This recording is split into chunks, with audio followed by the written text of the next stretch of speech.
Hello नमस्कार दोस्तों, कैसे हैं आप? उम्मीद करता हूँ ठीक होंगे। Trick M with NL study में आपका पुनः स्वागत है। चलो बिना किसी देरी के हमारा लेसन शुरू करते हैं। आज सूफी आंदोलन के बारे में पढ़ेंगे। भारत में प्रथम सूफी संत कौन थे? मोइनुद्दीन चिश्ती। 1192 ईस्वी में मोहम्मद गोरी के साथ भारत आए थे तराइन की लड़ाई में, और भारत में चिश्तिया सूफी मत की स्थापना अजमेर में की। 1235-36 ईस्वी में इनकी मृत्यु हो गई थी। इनकी दरगाह अजमेर में है। गरीब नवाज के नाम से ये पुकारे जाते हैं। इनके प्रमुख शिष्य कुतुबुद्दीन बख्तियार काकी और नागौरी थे। सुमेलित कीजिए, ये सुमेलन वाला हम अगली स्लाइड में पढ़ते हैं। मुरीद, मुरीद किन्हें कहा गया है? सूफी मत में सूफी शिष्य यानी शिष्य को मुरीद कहते थे। मुर्शिद गुरु, सूफी गुरु मुर्शिद कहलाते थे। अब हम विठोबा के बारे में, महाराष्ट्र के संतों के बारे में पढ़ के आए थे, तब पढ़ा था। तो विठोबा को समर्पित भक्ति काव्य अभंग कहलाता है। पुष्टि ईश्वर की अनुकंपा।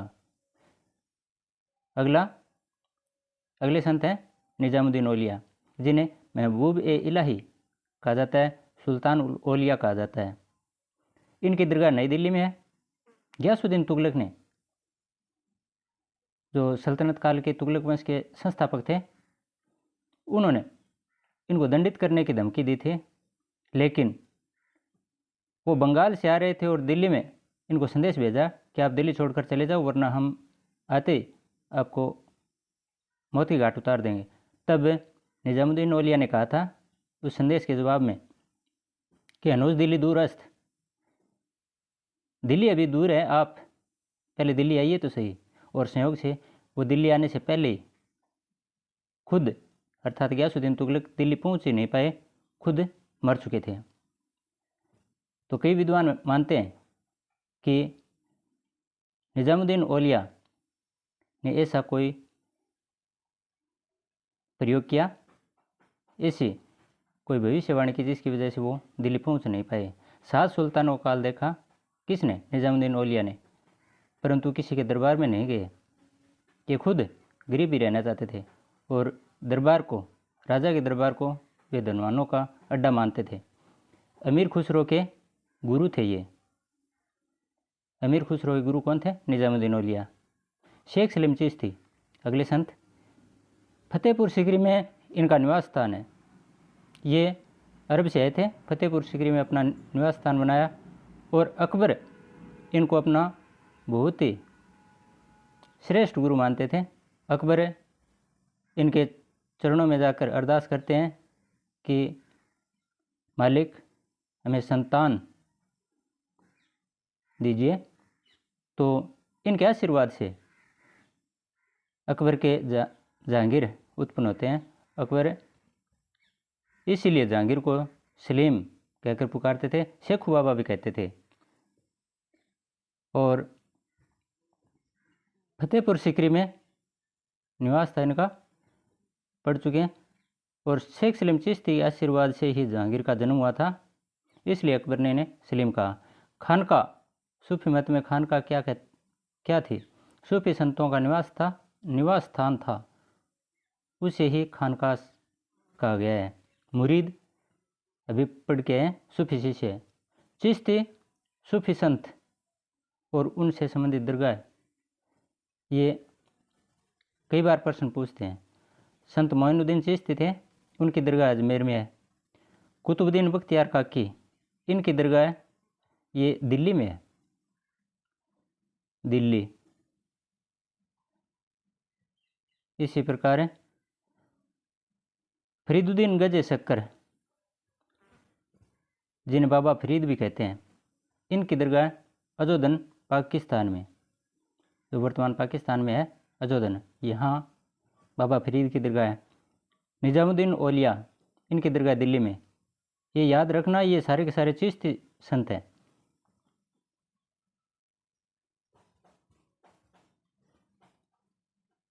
नासिरुद्दीन चिराग देहली, इनकी दरगाह दिल्ली में है। नासिरुद्दीन चिराग दिल्ली, ये भी चिश्ती संत थे, इनकी दरगाह दिल्ली में। कुल सूफी मत में जो संप्रदाय थे उनमें से मुख्य संप्रदायों के बारे में हम चर्चा कर रहे हैं और उनके संस्थापक कौन थे एक नज़र डाल लेते हैं। चिश्ती संप्रदाय, इसकी भारत में स्थापना मोइनुद्दीन चिश्ती ने की थी। सुहरावर्दी शिहाबुद्दीन संस्थापक थे। कादरी अब्दुल कादिर जिलानी, सतारी शाह अब्दुल सतारी, फिरदौसी बदरुद्दीन और नक्शबंदी बाकी बिल्ला। ये भारत में सिलसिले थे। संप्रदाय को सिलसिला भी बोलते हैं। चिश्ती सिलसिला, सुहरावर्दी, कादरी, सतारी, फिरदौसी, नक्शबंदी, इन सिलसिलों की भारत में स्थापना करने वाले ये संत थे, मुर्शिद थे। तो चिश्ती, एक बार इनको थोड़ा सा, संत मोइनुद्दीन चिश्ती, इसमें लास्ट में चिश्ती आया और ये मैं 1192 ईस्वी में आए थे, हमें याद रखना ही है और बहुत शुरू से पढ़ते आ रहे हैं इनके बारे में। तो ये तो कोई दिक्कत ही नहीं है। सुहरावर्दी, इसमें देखो सु है, स है, दो शब्द मिले, यहाँ भी स है। शिहाबुद्दीन स है, स है, इस प्रकार याद कर लेना। कादरी, इसमें कादिर, अब्दुल कादिर, कादिर शब्द आया तो कादिर को कादिर से मिलान कर लेना, कादिर जिलानी। सतारी, ये भी सतारी, शाह अब्दुल सतारी। फिरदौसी बद्रू फिरे, बिहार में, ये बिहार में स्थापना की थी, इसको याद कर लेना, बद्रू फिरे बिहार में।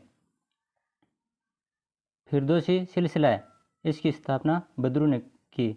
बद्रू नाम का कोई संत मान लो जो कहाँ फिर रहा है, बिहार में फिर रहा है, बद्रू फिरे बिहार में।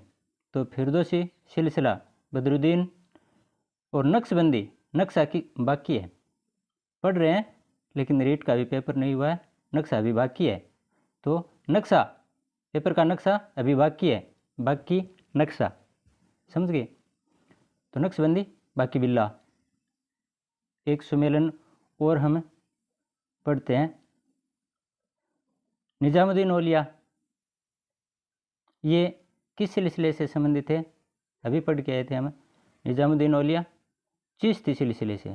कौन सा? चिश्ती सिलसिला। बहुद्दीन ज़कारिया, बहुद्दीन ज़कारिया, ये कादरी सुहरावर्दी सिलसिले से, सॉरी, बहुद्दीन ज़कारिया सुहरावर्दी सिलसिले से। और मियाँ मीर, मियाँ का मीर, मियाँ का मीर, ये कादिर, मियाँ का जोड़ दो यहाँ, मियाँ का से कादरी, मियाँ मीर कादरी सिलसिले के थे। अहमद सरहिंदी, जो अकबर को कुछ भी नहीं मानते थे, वो मुस्लिम धर्म, इस्लाम धर्म के दुश्मन मानते थे अकबर को, अहमद सरहिंदी, वो नक्शबंदी सिलसिले के थे। ये कट्टर सिलसिला था एक। तो अहमद सरहिंदी नक्शबंदी सिलसिले के, मियाँ मीर कादरी सिलसिला, निजामुद्दीन औलिया चिश्ती सिलसिला, बहुद्दीन ज़कारिया सुहरावर्दी सिलसिला। और एक महान संत और हुए, अभी पढ़ रहे थे हम, बाबा फरीद।